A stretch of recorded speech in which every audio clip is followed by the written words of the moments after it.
Jeg har valgt mit loftroom, fordi at de mange gange jeg bliver inspireret og tænker på det, når jeg skal lave ting. Det føles mig som det er min æstetik deroppe, eller det er mig det, som jeg søger. Altså søger noget, der er kontrastfuldt med det lyse og det mørke. Altså ikke måske i billederne, men det udtryk, der skal bare, altså det skal måske ikke være så mange kontrast i billederne, men det udtryk, der er, ikke? Så måske første gang jeg var deroppe, så var det lidt scary. Altså var det alene. Men det var bare fordi, at jeg troede hele tiden, at nogen skulle komme derop og catch me in the act-agtigt. Nej, men altså, det føles lidt som, at man ikke må være deroppe, ikke? Det er næsten altid den samme stemning deroppe.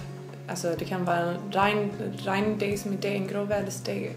Det kan være en helt vildt solig, varm sommerdag, men det er altid den der lys deroppe. Den der lysstemning, fordi at vinduerne er så diffuse.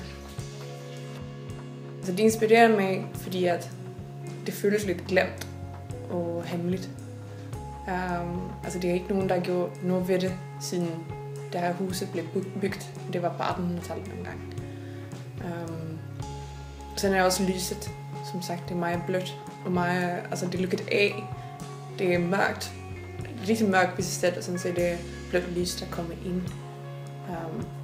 Og det synes jeg er meget inspirerende, fordi at det er et smukt, afgrænset lys. Jeg har lavet lidt testshoots deroppe, og eksperimenteret lidt med lysen, og kigger hvordan det er. Så det er godt lys, og det er en smuk location. Selvfølgelig kan man ikke bruge det til alt, for det er ikke den stemning, man vil have i alt. Men det er meget nemt at tage til, fordi at det altid er a good place to be.